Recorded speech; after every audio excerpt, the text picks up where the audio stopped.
What's up, everybody? This is Jason Ostrowski, and welcome to another edition of the Everything Real Estate Podcast. I hope all of you had some time to enjoy your holiday weekend over July 4th, and we are past what we would seasonally consider to be the end of our spring market. With the end of June, there's that mad dash with settlements at the end of June that we all know, and we're getting into that summer season, and it's all about change right now, right? Seasonally, we change, but also we're really seeing a shift in what's happening right now in the real estate market that we haven't seen, quite frankly, in at least about 2 or 3 years. And with that said, I wanted to have a couple of our regional managers come on the podcast this week because they see what's happening from 36,000 feet. They can see in their regions what's happening in real time. I wanted to get their take on what they're seeing out there right now in New Jersey and Pennsylvania, respectively. So we have Brad Patt and Rick Martell, both Senior Vice Presidents and Regional Managers with Fox Roach, come on the podcast, and we're going to talk about how to stay successful in a changing market this week. So let's get right into it with Rick and Brad, and we're going to pick it up on the other side.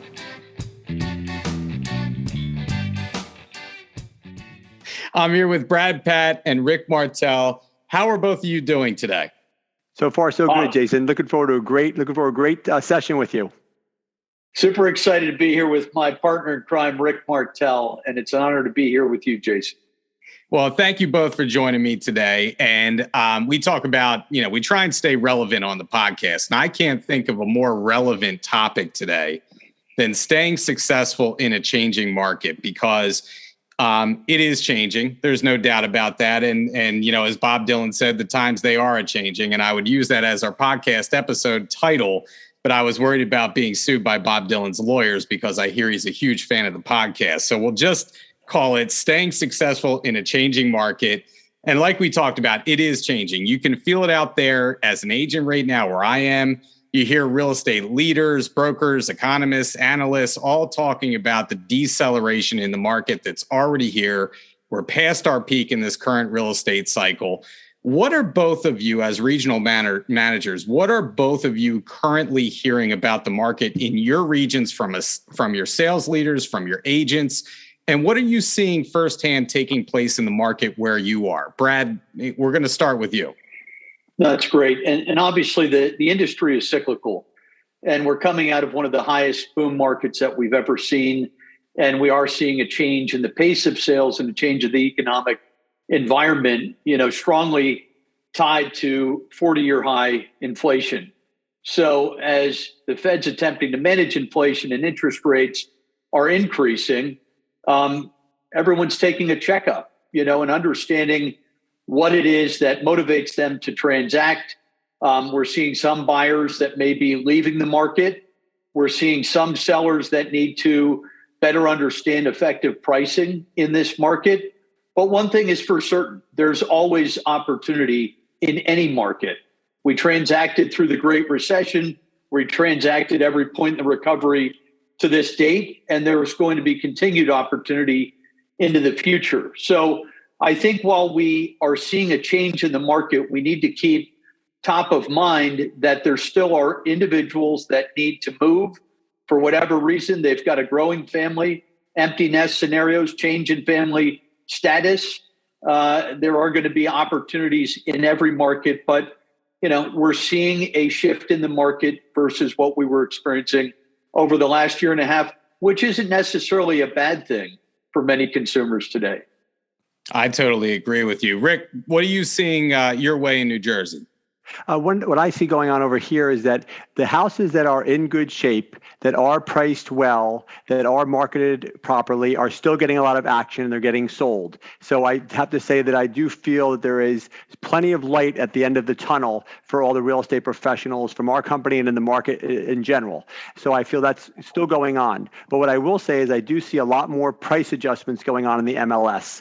I do see a little more of a swelling inventory coming on. And I also look at the different addresses of properties, and some of the houses that we're selling that may have been on like a busier road so quickly 18 months ago or a year ago, I see they're sitting there for a little bit longer. So it's going to take more of the agents' enthusiasm and creativity and their perseverance to do the right marketing and promotion to get these houses sold. I will echo Brad's thoughts about how the market will continue to happen. There will still be a lot of sales going on, and we just have to say to ourselves, as the real estate professionals, we have to get ourselves in that intersection of opportunity and preparation, so when it comes together, the success will happen for us and all of our associates.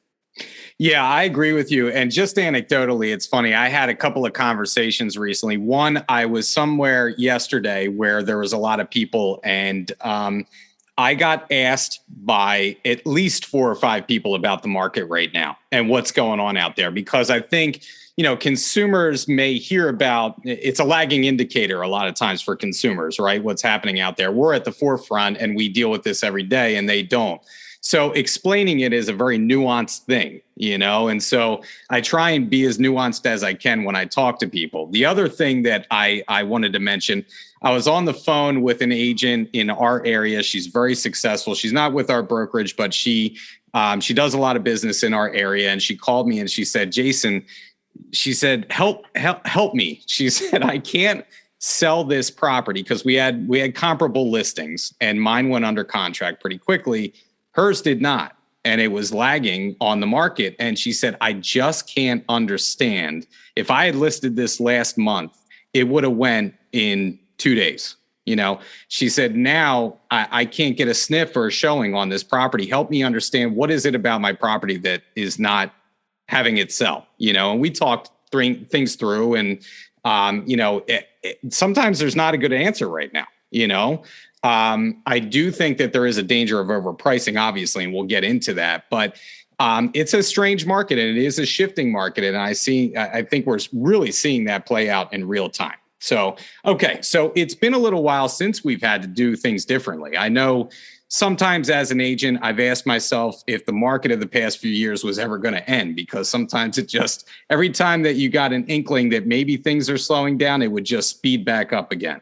But now that we see that it's happening in real time, what do you both feel that we need to be focused on as agents to keep our business thriving and keep our pipelines full of potential clients? And Rick, I'm going to start with you on this one first. All right. Thanks, Jason. My thought is that we have to go back to what I'll say in a roundabout way, it's going to be called farming. And that's not just going to be a matter of geographically mailing out to a neighborhood. I think we have to look at farming from the perspective of, yes, the direct mail is one way to farm a geographic area, but we have to look at everything we're doing as farming, as far as connecting with our past clients, connecting more consistently with our active clients, and getting out there and farming our circles of influence and our different business networks that we have. And I find that if we let all these different people that we know that we're in the real estate business, we continue to be in the real estate business, here is some relevant information, here is some activity reports of what's going on around you, that those efforts are going to make a big difference. So I feel like the farming, be intense with it, stay creative with it, and the frequency is going to be key so that you're going to stand out from the other agents that are in the market area. Because let's face it, as the market gets more challenging, not everyone's going to stick with this business. And having so many agents in the market is going to slowly wither its way down. And the really good agents who are into it are going to left standing, and their business is going to be stronger than ever by putting the extra effort in now. I would echo what Rick acknowledged, a number of great points. First and foremost, I think there's typically a flight to quality in a shifting market, in a market that's normalizing like we're experiencing now. So agents that stand out amongst the rest, agents that put in the extra effort, the extra attention to detail, that come prepared for every listing and buyer presentation and tour, are the ones that are going to continue to really shine in this market. Sellers are going to need more than just a sign out front, not suggesting that's at all what we were doing only over the past year and a half, but they're going to lean on agents that come in armed with a full marketing presentation and a keen knowledge of the marketplace, where they should effectively price the home, what it's going to take to successfully market and achieve a sale in their home. And equally for buyers, there are a variety of options available by Prosperity Mortgage or other lenders that would acknowledge perhaps it's time to consider an adjustable rate mortgage versus a fixed rate mortgage. I think there's going to be more opportunities for FHA and VA buyers than there were in the past, where they were getting beat out by cash buyers. I think at the end of the day, it's getting back to basics. And it is, to what Rick noted, staying in touch with your sphere of influence in a consistent and personalized fashion. There's something to be said about email communication. Nothing to me will replace personal handwritten notes, phone calls, text messages, intimate messaging on social media, where you're really paying attention to your client base and letting them know that you're there, you're ready to assist them in a very professional way, and making those connections ongoing. Yeah, go ahead, Rick. I'm sorry, Jason. One of the things I want to mention about that was that, Brad and I are on the same page with this. It's obvious. And when I talk about the farming of, connecting with everyone, I look at the idea of what they're sending out with their emails and their newsletters, their electronic newsletters, and also what they're doing. I just want to make sure we're on the same page here as far as saying social media. Are they putting everything out across their Facebook, their Instagram, their LinkedIn accounts? Are they really making sure that they're present on all these different places where the people, the consumers are, so they're connecting with everyone? And I think that's going to tie back really well for them if they also, I say, theme market. Like their direct mail is going to be similar to their email, and their email is going to be similar to what they're doing on their socials, and they're consistently theme marketing and theme farming with their different, we'll say, like, medias that they're using. Yeah, that branding is especially important, I feel like, for agents nowadays. You do want to be uniform across the board. I mean, this is a business, and I think about any other business out there that does their marketing well. And I've mentioned this on a podcast before. I'm a sucker for good marketing. So, if that theme is uniform, your colors are uniform, your branding is uniform, that helps you to stand out more and makes you look more professional. The other thing that I would say is just, the old line, this sounds a little maniacal, but, some people may say, well, there's a little chaos in the market right now. Well, chaos brings opportunity too. And I feel like the opportunity is there for us to educate our client base right now. So there's an opportunity to reach out and talk about that changing market and what we're seeing out there and what that means for our sellers and what that means for our buyers. And, along those lines, beyond making changes or adjusting your marketing to meet those new challenges facing us ahead in any real estate shift, we also need to shift our mindset. And I know I do, because I think we've all been conditioned over the past few years to do business a certain way, to market a certain way, to talk to our clients a certain way, negotiate a certain way, or expect certain results. If we put a listing on, we expect it to sell within 4 days, But now you may think to yourself, well, the market is slowing, interest rates are rising a bit, my listings aren't selling in 20 minutes, my buyers are dropping out of the market, affordability is a problem, and suddenly you think that the sky is falling, and we're all doomed. When in fact, a market shift can be a good thing for the health of the economy and for our business, and these things will happen cyclically. So when we still have, a successful business in this market, a lot of that is due to our mindset. So Brad, why is the right mindset just as important as any other aspect of our business right now? Yeah, I think it's crucial, Jason. As we see it, a turning market, some agents have never experienced a down cycle, newer to the business. Many of us have been in the business a long time, and we've seen high points in the cycles, low points in the cycles. And the key is to keep a positive mindset, as we're all agreeing there are opportunities in every market. I think one thing that can help you to do so is to continuously educate yourself and learn about the industry. Jason, your podcasts are outstanding.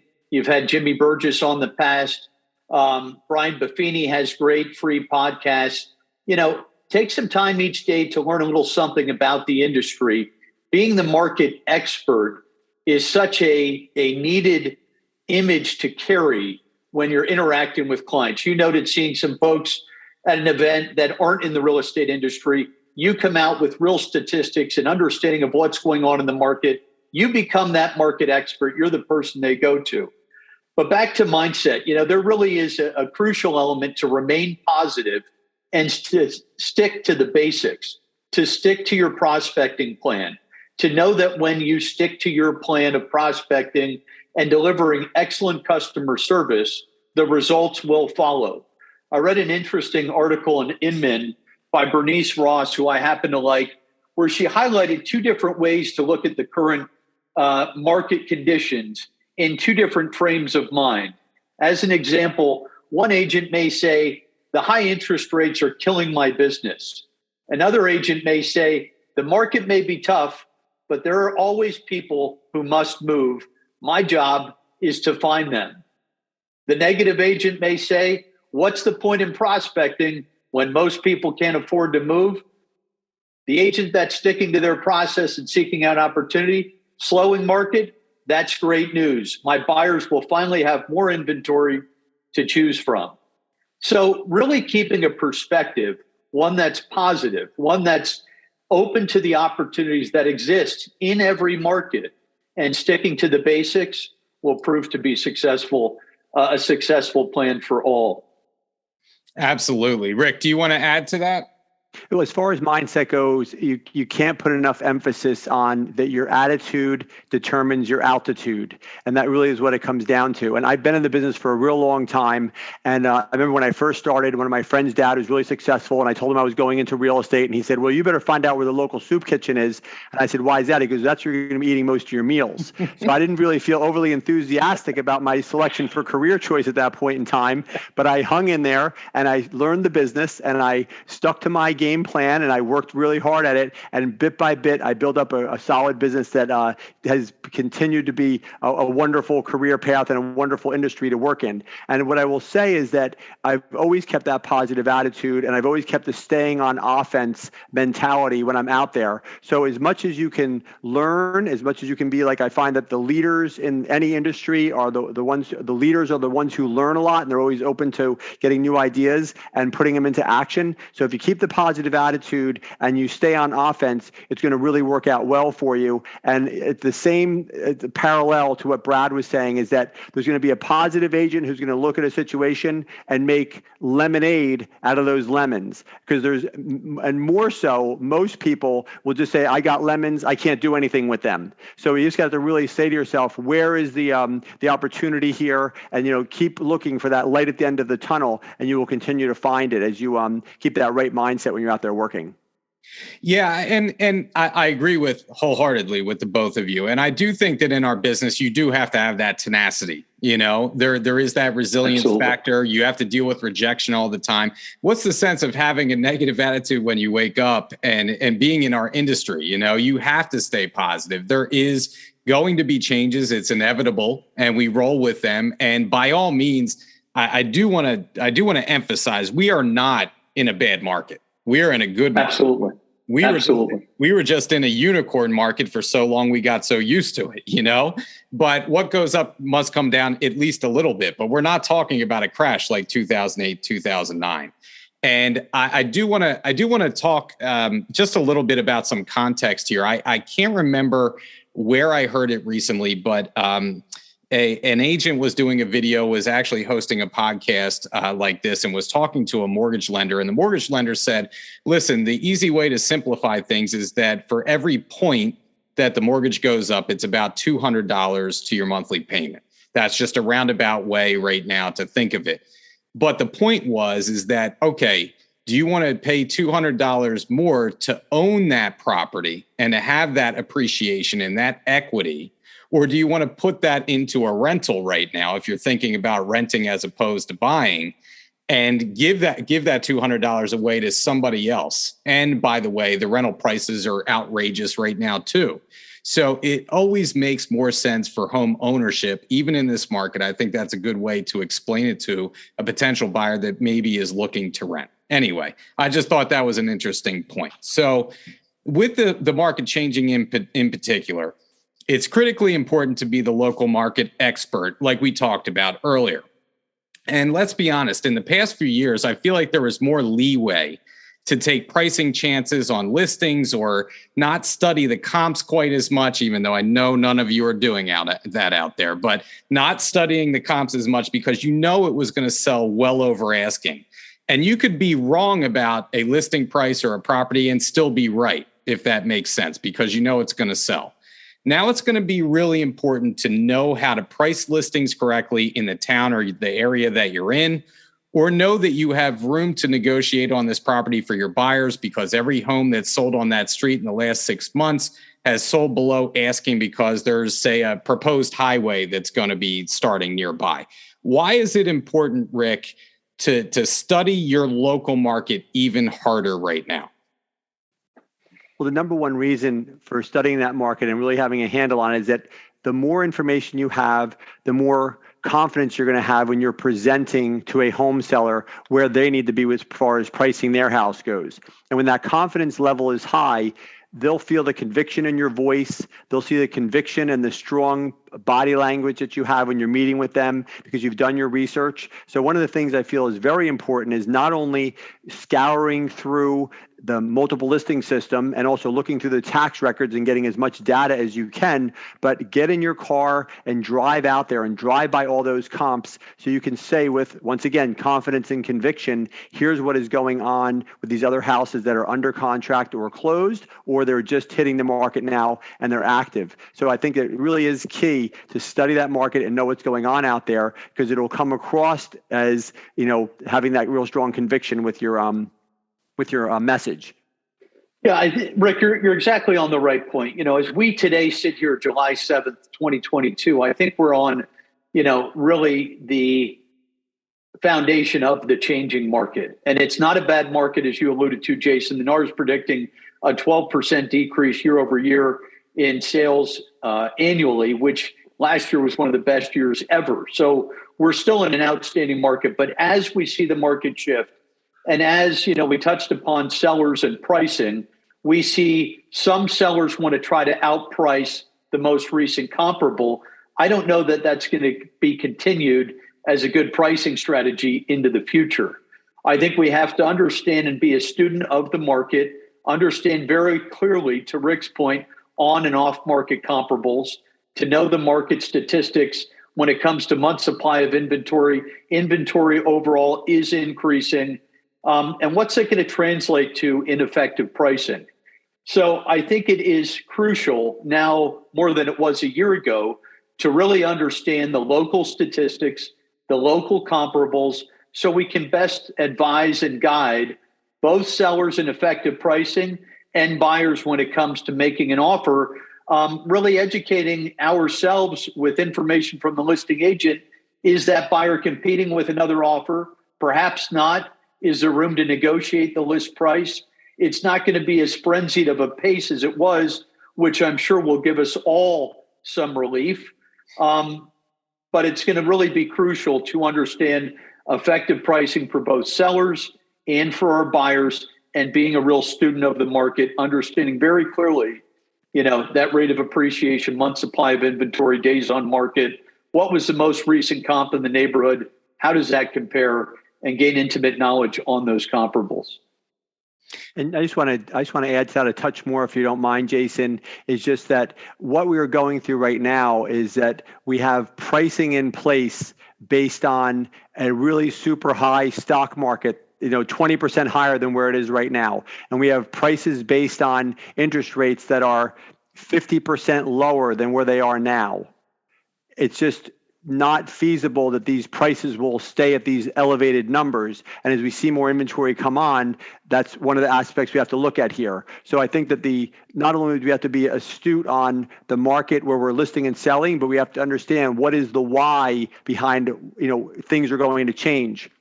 If the stock market has made such an adjustment, if the crypto market has made such an adjustment, there's going to be some adjustments in where all the money comes from to buy these beautiful homes and these starter homes and these scaled down homes and everything along those lines. So it's a combination of know thy market. I always say know thy market and what's going on, and then it ties into some of the reasons behind why that market is going to be adjusting.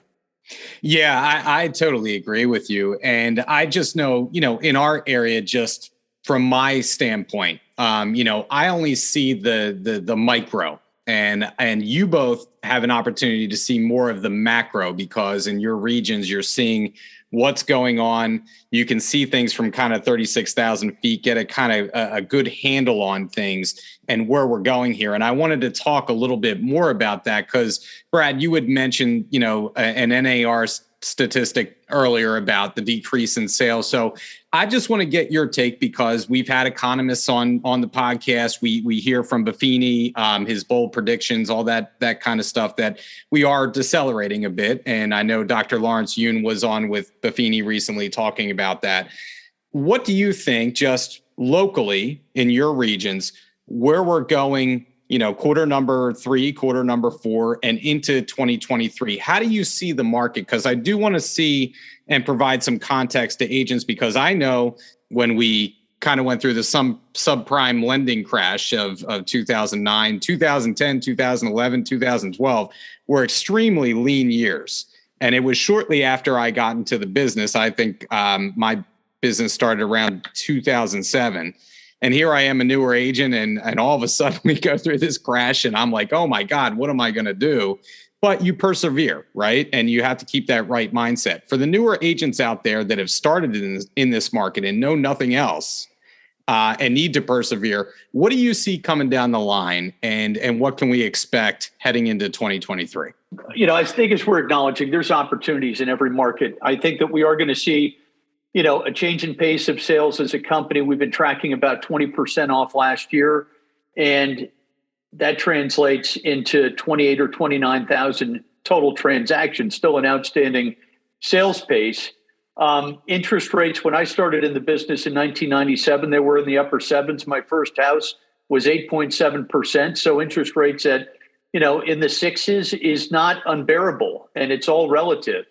I think buyers entering the market today are unfazed by 6% to some degree. Buyers that are in the market since January and were perhaps quoted a rate at 3.1 may have a different perspective. But interest rates at 6 still aren't as necessarily high. And to some folks, again, pursuing an adjustable rate mortgage may be a short-term or a medium-term solution. I think overall the market is a strong market. Larry Flick put out a great communication that analyzed the Great Recession versus the current normalization. And there are a number of factors that are not at play today that were at play in the last Great Recession that I think precludes us from entering into a housing bubble. We don't have careless lending. We don't have 100% financing. A lot of homeowners have very strong equity because they were either cash buyers or put down a large down payment on their residences. We still have unmet demand in the marketplace. Effectively priced properties that are in good condition are selling still with multiple offers. So that tells us there are still that many buyers that didn't win the bid yet in the market to purchase. So I think all those things will lead to a very strong market for the balance of the year and into 2023. We have some unknowns with the economic conditions. Are interest rates going to continue to go, much further north? I don't know that they will. Personally, I think they'll stay in the sixes or, in fact, come down once inflation is perceived to be under control. And when we see some stabilization in the market, the stock market overall, people will feel a little bit more confident about the loss in equity that they've had over the past 6 months or so. So I'm extremely optimistic about the balance of this year and into 2023. I think we've got to keep things in perspective. We're coming off, as you said, Jason, a unicorn year. And as my daughters would say, that unicorn pixie dust only lasts so long. We're still in a very strong, positive market. Well said. Rick, how about you? You want to add to that? I really can't. I mean, the guy hit every different spot of the market and what's going on. But what I can add is this, is that as far as the agents are concerned, is that every agent has to look at their own business. And if they sold 10 houses last year, they may have to work a little bit harder to sell 12 houses this year. And if they go up with those 2 houses, that increase is a great little increase of, increase in their business from 10 houses to 12 houses. If someone sold 40 houses last year, maybe they're going to have to work a little bit harder to sell 45 or 48 houses.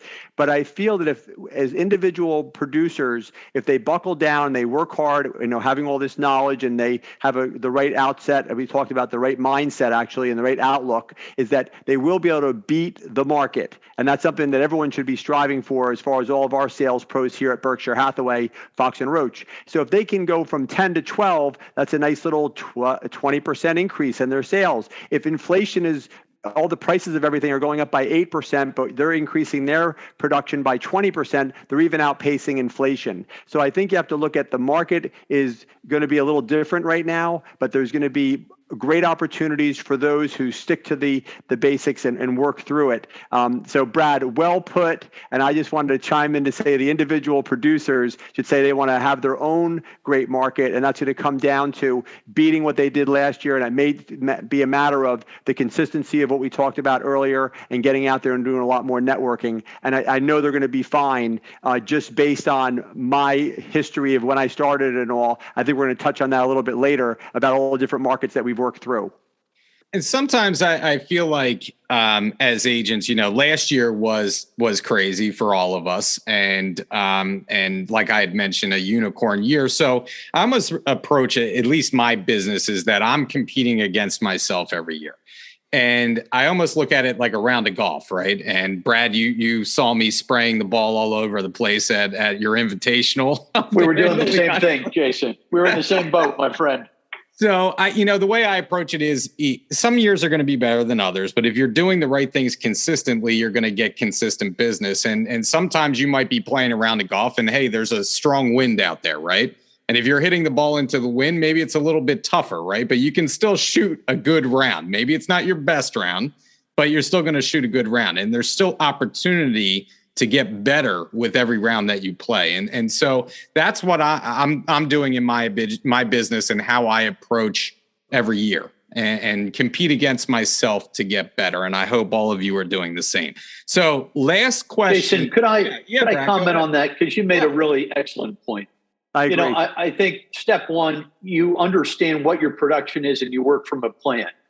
You understand exactly what you want to accomplish in a given month, in a given year, and you invest the time and energy to better yourself, to improve your marketing efforts, your relationship building, your customer service delivery. That to me is the name of the game, that we continue to improve each and every day and each and every month and year in all facets of our business. And, really being, again, a student of the industry, investing in being a market expert. And if we think over the last year, the time spent in managing numerous offers for the same buyer or managing multiple offers for the same seller, and we can take some of that time that isn't going to be required, perhaps to that degree, moving forward and reinvest it in reconnecting with clients that we didn't see as much through COVID and developing the relationships, there is tremendous opportunity to be gained moving forward. Absolutely well said. And yeah, I think a lot of our listeners have the same mindset that I do, that I feel like you should always strive to be better. We go back to, just a mindset in general, right? My goal every day when I wake up is to be better. And that could be in life, that could be a personal goal, that could be a health goal, that could be a business goal. But I always want to strive to be just a better person, a better real estate agent, know my craft better, because I do want to be that expert out there that people turn to, So, all right. So last thing, and Rick, I didn't put this on our little cheat sheet here. I had mentioned this many times before on podcasts that I Google my guests all the time. And so I tried to Google search you last night, Rick, but you have some really stiff competition on the first page of your Google search when I try and Google you. All right. So there is a pretty famous Canadian professor named Rick Martell out of Montreal. There is a Canadian hockey player and coach and politician in the House of Commons in Canada named Rick Martell. But my favorite Rick Martell by far is the late 80s, early 90s wrestler that went by Rick the Model Martell. And his gimmick was he used to spray his enemies with a bottle of his own custom cologne called Arrogance, which I thought was like the best name for a cologne ever. And fantastic. Best of all, I read that Rick, I had no idea. well, best of all, I read that he left wrestling to get into real estate. So can you swear on this podcast right now that you are indeed not Rick Martell, formerly of the WWF/WWE? He does spell his name with a K, by the way. So I didn't know if you put that in there to kind of throw us off your scent. But can you guarantee that you are not that Rick Martell? I have my right hand in the air and my left hand on an old MLS book from the late 90s, and I'm swearing that I am not. That is not Rick Martell. That is not this Rick Martell. But I have to laugh, Jason, because I wrestled in high school. I wrestled in college, so I was always brought up against Rick Martell, the model. And he does spell his name just like I do with R-I-C. I don't think he. Oh, I thought he did have a K. Oh, so. I don't think he does. So it's even that similar. So if someone's copying someone's style, I'm not sure who is who. But I've had a lot of Rick Martell challenges over the years, but it's only helped because that guy and the professors and I'm French Canadian, so it all ties together nicely. Everyone being from Canada with the name.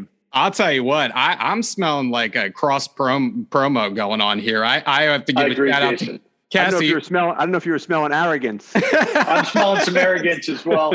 I was going to say I'm going to have to reach out to Cassie Urban and maybe set up a charity wrestling event with Rick versus Rick. You know what I mean? So squared circle. Back into the squared circle. Wow, down to the French Canadian part too. That's pretty incredible. I got to say, maybe you're long lost cousins or something. Anyway, well, listen, I appreciate both of your time today. Great insights by the both of you. And to our agents out there, I hope you'll take what Rick and Brad said, put it into your business, and good luck out there with this changing market that we're in. So thank you to the both of you, and look forward to talking to both of you soon. Always a pleasure. Keep up the great work, Jason. Thanks a lot, guys. That was the interview this week with Brad and Rick. Some great information there. Here are a couple of takeaways that I had from our conversation. Number one, Rick said something in the podcast that really stuck out to me, and that is know thy market, know thy market, know thy market. And it should always be your job to be that local market expert. But right now, I think it's even more critical because we're seeing a very uneven market right now as we shift away from where we were before into a new space. You're seeing this home down the street sit on the market for 25 days, while this home over here a block away has sold in 2 days.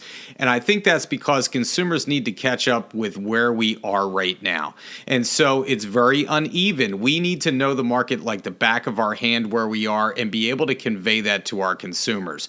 So when you're listing a property, listing price is going to be hypercritical right now. You do not want to overprice in this market that we're heading into, number one. Number two, bone up on your marketing skills. You may have to market a little bit more. You may have to get a little bit more creative to sell that property.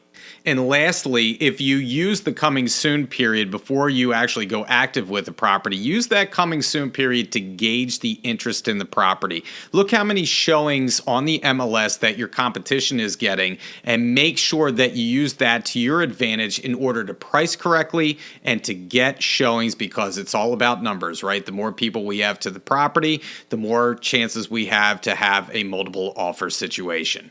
On the buying side, it's not automatic anymore that you have to go way above asking and waive everything in sight and offer this and that and free cruises and I'll give you my firstborn child. All that good stuff is hopefully gone away. But it still can be competitive. So make sure that you reach out to the listing agent, have a conversation with them, pick their brain about how many offers there are. Are there any offers? What's important to the seller? Make sure that you address those issues with your offer. And we're seeing home inspections come back into play now. We're seeing properties sell under the listing price, which we haven't seen for a long time. So there is an opportunity to negotiate a better deal for our clients. Number two, as Brad and Rick had mentioned, a positive mindset will go a long way as we shift into this new market. And I think why it's so important to mention this is that you're going to hear a lot of negative talk out there, right? From your colleagues, from your co-ops. It's really easy to fall into that trap of getting into that negative space. Don't let yourself do that, because those who stay positive, those who think positive thoughts, there is a science behind this. It works. Good things tend to come to those who kind of roll with the punches and stay positive as they go along here, because in our business, as you all know, there's going to be trials and tribulations. It's important to keep it in context. It's not life or death. Stay positive out there, and you are going to have a positive outcome. And last but not least, I want to mention something about the market in general. I know we're talking about a shifting market and staying successful in it. Let me put it into context that we are still in a great market. Yeah, we aren't in the market that probably we were last year or maybe even parts of the year prior, but we are still in a great market. Demand is still high from our buyers, our sellers, their houses are still appreciating, prices are still going up. It's still a tremendous market with tremendous opportunities out there. So you don't have to go around and think that the sky is falling like it was way back when. That is not the case. We are heading into maybe a more normalized market, but that is not a bad thing. These things need to happen, and it's good to have a reset every so often in the marketplace. It helps to keep things healthy and from getting out of control. So don't pay attention to any naysayers out there and get out there and sell some properties is the bottom line. Well, that's it for the podcast this week. We will be back in another couple of weeks with a new topic, a new guest, and as always, if you want to hear something that we haven't covered yet, don't be afraid to reach out to me, jason.ostrowski@foxroach.com. And if you haven't liked and subscribed to the podcast yet, please do so. Leave us a review. It helps us to reach more people.